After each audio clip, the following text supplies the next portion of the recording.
Kemudian waddalku, ya, bagaimana kita menggosok. Nah, kita gosok seluruh tubuh kita. Itu sunnah. Kita sebutkan yang sunnah dulu. Kemudian at-tathlis, menigakalikan. Kita buat semuanya 3 kali. Nah, kita gosok 3 kali. Ya, kita takhlilus sya'r, kita masukkan air ke dalam rambut kita 3 kali. Tertib. Nah, kan kita tertib melakukan semuanya dengan tertib. Tertibnya apa? Tertibnya adalah yang pertama, kita membasuh kedua tangan kita sampai ke pergelangan tangan. Maka hadis Rasulullah, idza stayqadha ahadukum min naumihi fala yaghmis yadahu fil ina li'annahu la yadri aina batat yadahu. Barang siapa yang bangun tidur, dia ingin mandi, maka jangan langsung dia masukkan tangannya ke dalam bak air, karena enggak tahu tangannya ini nginap di hotel mana tadi malam. Nah, kita enggak tahu tangan kita apakah nyemplung ke sini, nyemplung ke sana, atau kemana dia nginap, kita enggak paham. Maka ambil gayung, sucikan terlebih dahulu tangan kita.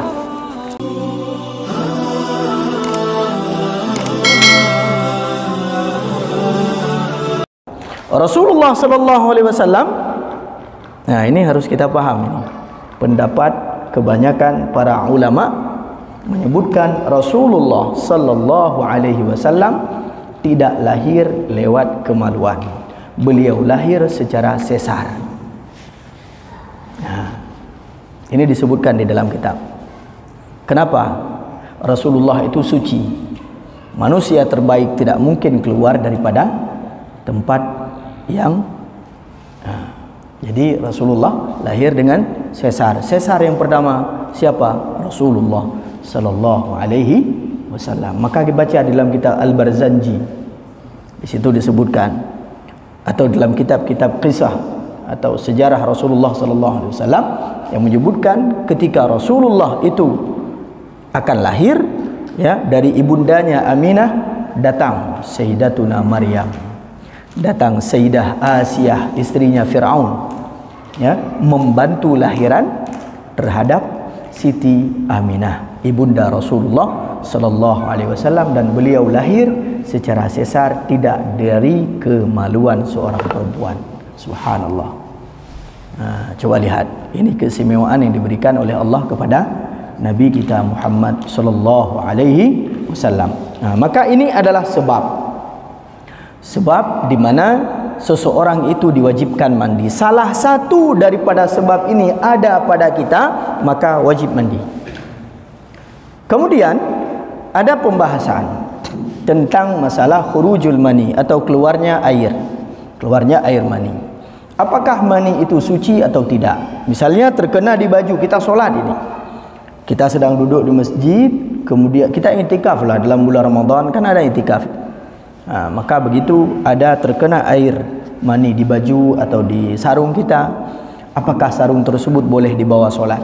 Nah, air mani di dalam pendapat mazhab Syafi'i adalah suci, bukan najis. Karena, ya, mazhab Syafi'i menganggap manusia itu berdasarkan dari air yang hina tetapi suci. Karena air tersebut menjadi manusia, berarti jasad manusia yang terbentuk dari air tersebut adalah suci. Nah, coba kalau dia kalau dia tidak suci, najis, berarti dengan bahasa lain manusia itu bersumber daripada air yang najis. Ini pendapat mazhab Syafi'i. Pendapat Imam Abu Hanifah mengatakan bahwasanya air mani itu najis. Tetapi yang mensucikan air mani, yang mensucikan manusia tersebut apa? Ruhnya.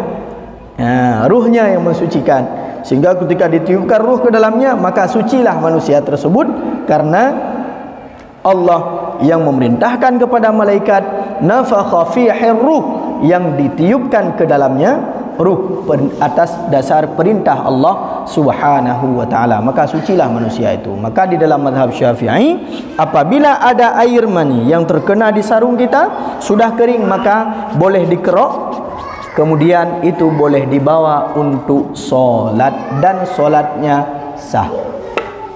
Ha, cuma bek ka mantaboh ya, ka kru atau pedang tudang jet kurang nak bek yang ci. Ha, ya. Jadi kita usahakan. Misalnya terjadi tidak ada sarung lain untuk menutup aurat kita, ya seperti itu silahkan, boleh digunakan.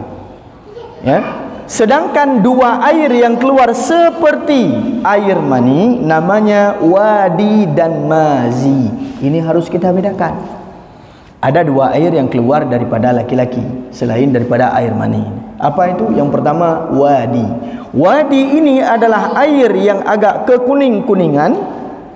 Dia itu keluar selesai kita berolahraga ataupun ketika badan kita mengeluarkan tenaga yang berlebihan, maka akan keluar air tersebut, dan air itu adalah najis dan kita tidak perlu mandi, sama seperti kita mengganti dan menyucikannya seperti menyucikan kencing.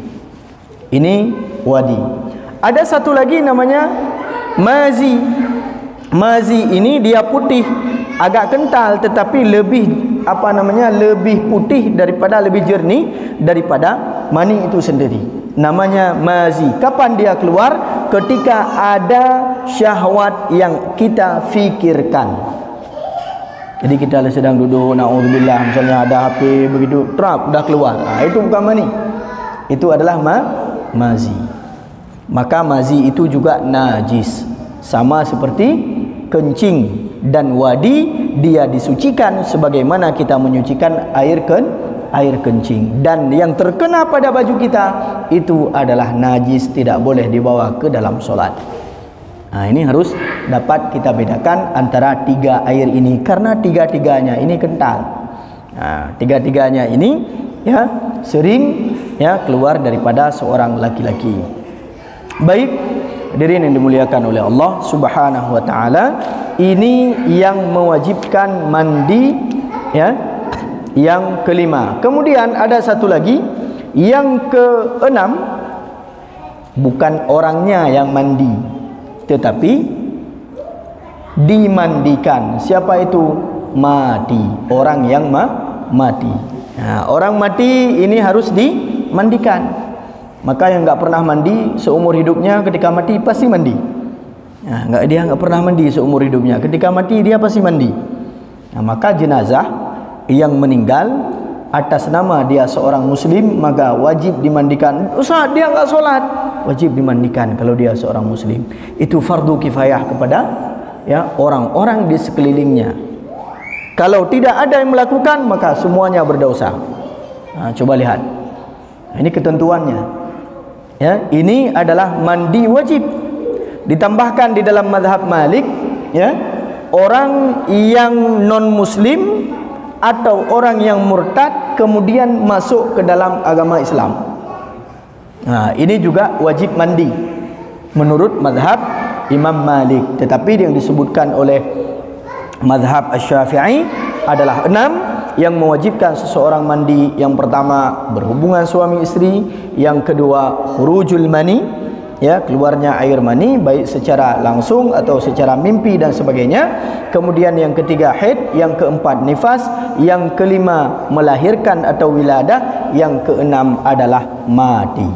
Maka ini adalah orang-orang yang wajib, bukan sunnah, wajib untuk mandi.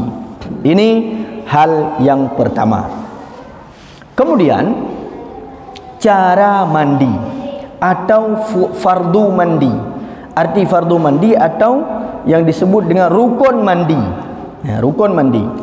Rukun mandi ya itu cuma 2. Yang pertama niat, ya. Yang kedua mengalirkan air ke seluruh tubuh. Sebagaimana apa? Pengertian tadi. Pengertian secara syariat. Apa itu mandi secara syariat? Adalah sayalanul ma, mengalirkan air ke atas seluruh badan dengan niat yang khusus. Inilah dia mandi. Berarti yang pertama niat yang khusus. Niatnya adalah kita membaca untuk merafa hadas besar. Berarti enggak boleh nawaitu, bukan nawaitu Somaraden, itu puasa. Nawaitul ghusla. Udah cukup demikian, enggak boleh. Harus ditambah. Karena ghusla itu, mandi itu bisa bermakna mandi biasa, bukan mandi wajib. Ya. Berarti bagaimana kita tambahkan? Kita tambahkan di dalam niat tersebut adalah nawaitul ghusla li raf'il hadatsil akbari. Kalau wudu boleh nawaitul wudu'a, sudah selesai, boleh. Nah, sedangkan mandi harus ditambahkan. Tambahnya apa? Li raf'il hadatsil akbari. Itu di dalam bahasa Arab. Ustaz, saya nggak bisa bahasa Arab. Yang saya bisa cuma bahasa Jawa atau bahasa Indonesia atau bahasa Aceh. Boleh. Sengaja saya mandi untuk mengangkat hadas besar, bahasa Indonesia. Bahasa Aceh, sengaja lun mano untuk lung angkat hadas rayuk. Sah. Allah paham semua bahasa. Bahasa Inggris juga boleh, cuma saya yang nggak paham. Nah, ya, silahkan. Boleh, karena niat itu ada di dalam hati. Simpelnya, sebelum kita membahas tentang sunnah-sunnah mandi, simpelnya mandi itu adalah yang pertama niat. Begitu kita alirkan air dari mulai kepala kita, di situ kita niat nawaitul ghusla li raf'il hadatsil akbari. Disunnahkan lagi, tambahkan lagi an jami'il badani lillahi ta'ala. Sengaja saya mandi untuk mengangkat hadas besar karena Allah Ta'ala. Brum darwahi. Kita ratakan ke seluruh tubuh dari ujung rambut sampai ke ujung kaki, selesai. Selesai. Misalnya tanya mengkarat, kita buru-buru, maka silahkan, boleh, itu sudah sah. Tetapi ada sunnah-sunnah kalau memang kita ingin lakukan sunnah-sunnah tersebut. Nah, maka di dalam sunnah-sunnah mandi itu banyak sekali. Ya, sambil ya kita pahami bagaimana tata cara kita praktek ya mandi wajib. Nah, kita lihat dulu berapa menit lagi. 16 menit lagi. Ya. Jadi sehingga nanti ada pertanyaan. Ya, sebelum ditanya saya jawab dulu. Pertanyaannya, Ustaz, apakah begitu kita mandi wajib harus wudu kembali atau boleh langsung solat? Nah, di sini nanti pengertiannya di dalam sunnah-sunnah mandi. Ya, yang pertama, kalau kita mulai dengan sunnah mandi dan sunnah sebelum mandi itu ada wudu terlebih dahulu, selama kita mandi tidak menyentuh kemaluan yang membatalkan wudu atau menyentuh lubang daripada dubur kita, maka begitu selesai mandi silahkan solat, tidak perlu wudu kembali. Namun apabila ketika kita sebelum mandi kita berwudu, yang sempurna wudunya solat, boleh ditakhirkan kita mencuci kaki di terakhir setelah mandi, ya, karena di dalam mazhab Syafi'i mandi itu tidak perlu mualah.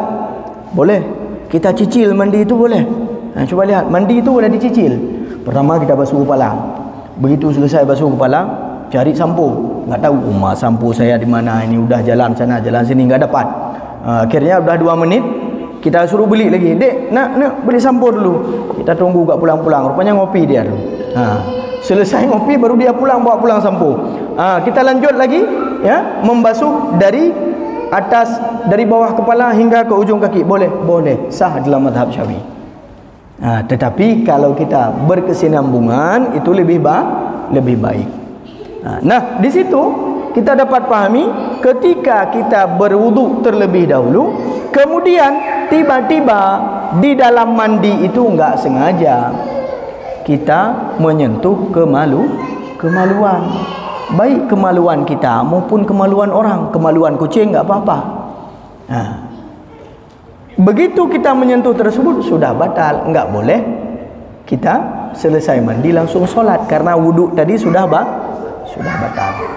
Nah, ini harus kita pahami dulu ya.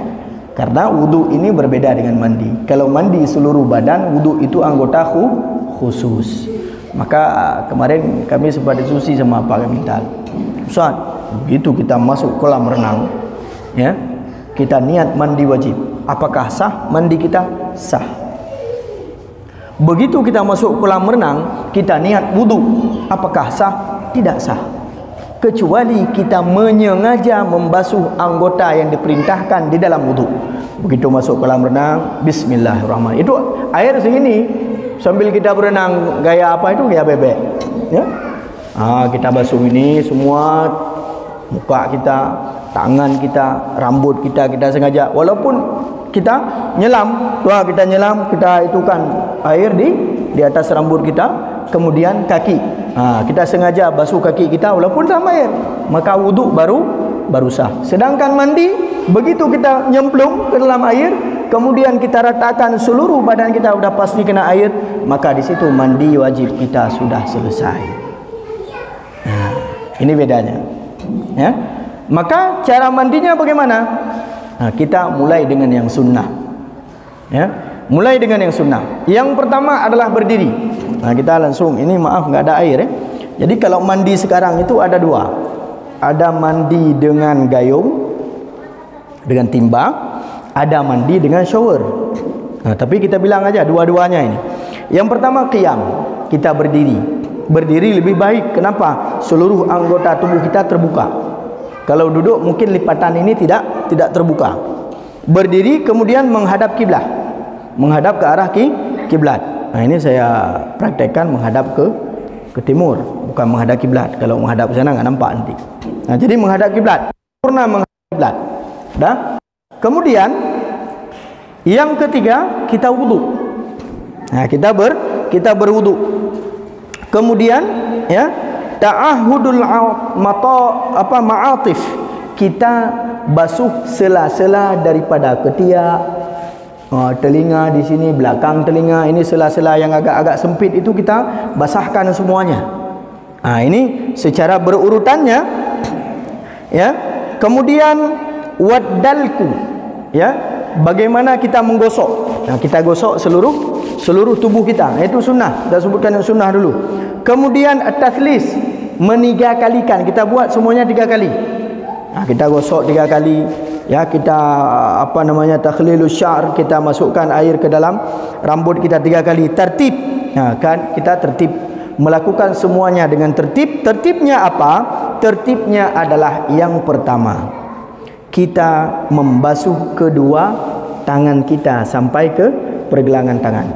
Maka hadis Rasulullah, idza stayqadha ahadukum min naumihi fala yaghmis yadahu fil ina li'annahu la yadri aina batat yadahu. Barang siapa yang bangun tidur, dia ingin mandi, maka jangan langsung dia masukkan tangannya ke dalam bak air, karena enggak tahu tangannya ini nginap di hotel mana tadi malam. Kita enggak tahu tangan kita apakah nyemplung ke sini, nyemplung ke sana, atau kemana dia nginap, kita enggak paham. Maka ambil gayung, sucikan terlebih dahulu tangan kita, kedua belahnya. Sucikan, sempurnakan kedua tangan kita sampai ke pergelangan tangan. Ini yang pertama. Kemudian yang kedua, ya, yang kedua, tsummal farja wa ma hawalaihi. Kemudian ya, kita ambil air, ya, kalau di shower atau di gayung kita ambil air dengan tangan kiri kita, ya, kita basuh kemaluan kita dan sekelilingnya. Kita basuh kemaluan, kubul dan dubur kita dengan niat istinja supaya dapat pahala. Dengan niat istinja, kita niatkan istinja, kita bersihkan semuanya kubul dan dubur kita. Nah, selesai kita membasuh kubul dan dubur kita dengan niat istinja, kemudian tangan kanan kita, jangan tangan kiri lagi. Tangan kiri udah bagian cleaning service, udah simpan dengan kiri dulu. Tangan kanan, ambil gayung dengan tangan kiri atau tahad di keran dengan tangan kanan, kemudian kita madmadah dan istinsyaq. Masukkan air ke mulut, kemudian masukkan air ke hidung. Kita masukkan air, ya, kemudian ke hidung, madmadah istinsyaq sebagaimana ketika kita berwudu. Kemudian, ya, summa yatawadda lis-shalah. Kemudian dia berwudu dengan sempurna seperti wudu untuk solat. Coba lihat. Dia berwudu secara sempurna seperti untuk solat. Dia ambil air, dia basuh muka, niat nawaitul wudu'a li raf'il hadathil asghari lillahi ta'ala. Dia basuh semuanya secara sempurna, tangan sampai ke siku, ya. Disunnahkan memulai yang kanan, kemudian sampai sunnah wudu semuanya, ya, yang kiri, ya, kemudian kepala sampai ke Kalau sunnah itu ke seluruh, menyapu seluruh kepala, kemudian kedua telinga. Nah, ini yang terakhir setelah telinga, ini boleh dua-dua. Boleh dia menunda mencuci kakinya di ujung setelah mandi, boleh dia langsung membasuh kaki sebelum mandi. Ini boleh dua-dua. Nah, kita anggap saja basuh kaki di ujung, boleh. Nah, boleh, enggak apa-apa. Nah, kemudian yang selanjutnya yang kita lakukan apa? Thumma yafidul ma'a 'ala ar-ra'si. Dia ambil air atau dia hidupkan shower, ya, dia hidupkan keran, kemudian dia berdiri, kepalanya terlebih dahulu dibasahkan. Kepala diratakan semuanya dalam telinga ini, ya. Semua dalam lungkit-lungkit, mandum-mandum lah lungkit mata. Dalam lungkit mata, kadang-kadang di sini, semua. Itu yang kepala terlebih dahulu. Nah, setelah membasuh kepala, ya, summa ala ma aqbala min asyaqqil ayman, kemudian sebelah kanan, ini sebelah kanan, baik di depannya, setelah kita mulai di depan basuh, kita paskan shower atau kita pegang shower dengan kanan kiri, kita basuh di depan sampai ke sini, ya, sampai ke bawah. Kemudian begitu juga di belakangnya, kita ambil showernya atau kita gantung, kita rasa sudah sempurna, belakang sampai ke ujung kaki. Dah, kemudian setelah itu baru sebelah kiri di depan, ya, bahu depan sampai dengan ujung. Kemudian belakang sampai dengan ujung sebelah kiri. Ya, thumma ala ma aqbala min asyaqqil aysar, thumma ala ma adbara minhu, kemudian baru dibasuh yang terkena di punggung kita sampai dengan selesai. Nah, sesudah itu selesai, semuanya sudah kita rasakan, sudah kita basuh, sudah merata air dan sudah kita gosok, boleh pakai sabun, ya, boleh, silahkan ambil pakai sabun, tapi enggak membatalkan itu, enggak. Itu masih dalam kategori kita mandi wajib. Ambil sabun, boleh kita gunakan sabun, ya, menggunakan apa itu facial atau sebagainya, apa itu ngempulih muka, pakai sampo, silahkan, boleh. Kemudian selesai itu baru kita cuci kaki, ya, membasuh kaki, karena tadi wuduk belum basuh kaki. Udah wuduk, basuh kaki, dua-dua sudah sempurna, selesai, silahkan Anda keluar kemudian sholat. Kecuali begitu sedang kita mandi, seperti kita sampaikan tadi, kita menyentuh kemaluan, maka di sini disunnahkan ketika kita mandi tidak membuka aurat. Artinya kita mandi dengan basahan. Kita mandi dengan apa? Dengan basahan. Ada celana pendek, silakan pakai celana pendek atau basahan atau apa yang menutup kemaluan kita, baik kubul maupun dubur kita, sehingga ketika kita basahkan itu selesai. Tadi ketika apa? Istinja tadi. Kita ambil yang sunnah tadi kan? Selesai dengan istinja tadi. Maka ini adalah aturan di dalam kita mandi wajib. Jadi yang dimakruhkan juga sama, sebagaimana yang dimakruhkan ketika kita berwudu, tidak. Ketika kita wudu sunnah tadi, ya, kita meninggalkan wudu kemudian tidak menghadap kiblat, ya, meninggalkan 3 kali atau memulai dengan yang kiri dan sebagainya. Maka ini adalah hal-hal yang dimakruhkan di dalam kita mandi.